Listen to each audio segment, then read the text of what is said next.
आणि तुम्ही आरक्षण द्यायला सुरुवात केली आणि रद्द करायला पण तुम्ही सुरुवात केली. इतका नीचपणाचं वागणूक नसावी. दाखव तुम्ही आमचा रद्द करून बदला घेणार, आम्ही तुम्हाला पाडून बदला घ्या. काय असतं बघा, सरकारनं जर एखादा प्रामाणिकपणाने निर्णय घेतला तर तो गोरगरिबासाठी प्रामाणिक राबवला पाहिजे. त्याच्यात पूर्वनियोजित काही षड्यंत्र करून कट नशी गेला पाहिजे. माझा समाज खूप दिवसापासून हालापेष्ट सहन करतो आणि आम्ही गोरगरिबांनी लढून, लाखो करोडो लोकांनी लढून ते आरक्षण मिळवलंय आणि सरकार देणार तुम्हीच आणि प्रमाणपत्र रद्द करायचा घाट पण तुम्हीच घालणार. एकतर माझा समाज प्रचंड अडचणीत आहे. गोरगरीब शिक्षणापासून वंचित आहेत, नोकऱ्यापासून वंचित आहेत. माझा समाजाचे सगळे नेते सुद्धा, सामाजिक राजकीय सगळे संघटनांचे सगळे अभ्यासक, पदाधिकारी, समन्वयक, मराठा सेवक सगळे एकत्र आले आणि तुम्ही आरक्षण द्यायला सुरुवात केली आणि रद्द करायला पण तुम्ही सुरुवात केली. इतका नीचपणाचं वागणूक नसावी. तुमचंच ह्या बीडचा स्वामी आणि आमके तमके ते कलेक्टर, डेप्युटी कलेक्टर आहेत. अरे यांना पत्र दिलंय बावनकुळेंनी. एखाद्या मराठ्यांच्या नेत्यानं, मराठ्याच्या मंत्र्यानं 60-70 वर्षाच्या काळात मला दाखवा ओबीसीचं आरक्षण रद्द करा किंवा ओबीसीच्या नोंदी रद्द करा म्हणून एखादं पत्र दिले. बावनकुळेंनी पत्र काढलंय नोंदी रद्द करा. हे गोरगरीब ओबीसीला तरी मान्य आहे का? तुकड्यावर जगणारे 4-2 सोडून द्या, परंतु गोरगरीब ओबीसीला तरी मान्य आहे का मिळालेलं मराठ्यांचं हक्काचं आरक्षण रद्द करण्यात यावं? म्हणून 29 ऑगस्टला खूप टोकाचं आंदोलन होणार, खूप टोकाचं. ज्या पद्धतीनं कुंडी प्रमाणपत्र रद्द झाले त्याच पद्धतीने बीड जिल्ह्यामध्ये देखील एक बडा नेता आहे जो की कुंडी प्रमाणपत्र रद्द करण्यासाठी पाठपुरावा करतो, चर्चा आहे. माया फक्त समोर येऊन द्या, मग मी बघतो. हे बघा, मी ऐकूवर बोलत नाही, मी कधीच कोणाचं नाव घेतलं नाही. आता काल जे बोललो, ज्यांनी केलं त्यांचंच घेतलं.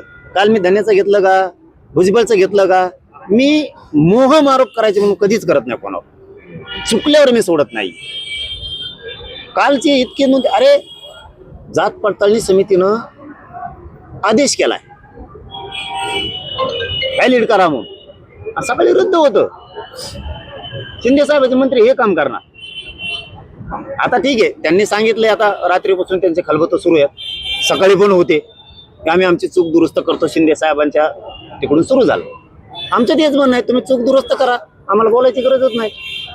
तीच पद्धत भाजपमधल्या मराठ्यांच्या जिल्हा प्रमुखांनी, भाजपमधल्या मराठ्याच्या आमदारांनी, मंत्र्यांनी, खासदारांनी फडणवीस साहेबांना सांगा बावनकुळे केलेली चूक आपण सुधारू, गोरगरीब मराठ्यांचं मेरिटीचा वोट नको घ्यायला.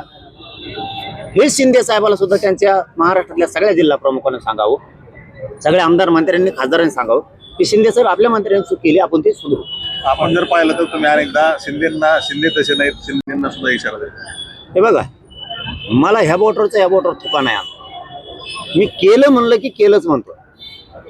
मी माझ्या मराठा समाजाशी प्रामाणिक राहणार आहे, नेत्याशी, मंत्र्याशी नाही. त्यांनी चूक केली, ती चूकच सिद्ध करून दाखवली.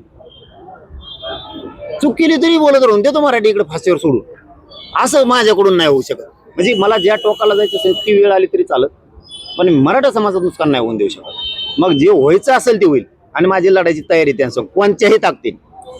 जरांगे पाटलांनी जे आरोप केले त्यानंतर मी नार्को टेस्टला तयार आहे असं बावनकुळे. अरे ते उलट झालं. तिथं मी म्हणलो ते आणखी पुढे गेल्यावर वाक्य येते, बावनकुळेचे नार्को टेस्ट नाही, 15 लाख ज्या अधिकाऱ्यांनी मागितले ते विषय, ते जोडताना त्यांना जोडलं. याचा अर्थ त्यांची चूक नाही असं नाही. नार्को टेस्टचा विषय त्यांचा नाहीये, फक्त त्यांचा विषय पत्र काढले त्यांनी त्याच्यात. याचा अर्थ दोषी नाही असं अजिबात नाही. गंगाखेडला सुद्धा त्यांनीच फोन लावला. याच्यासाठी मंत्री नसतं बाबा.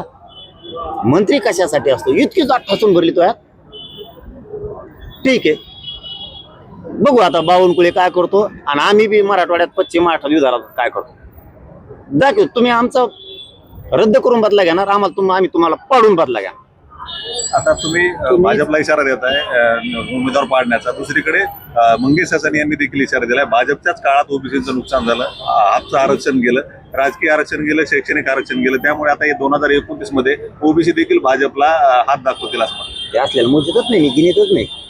ते किती काय येते किती काय जाते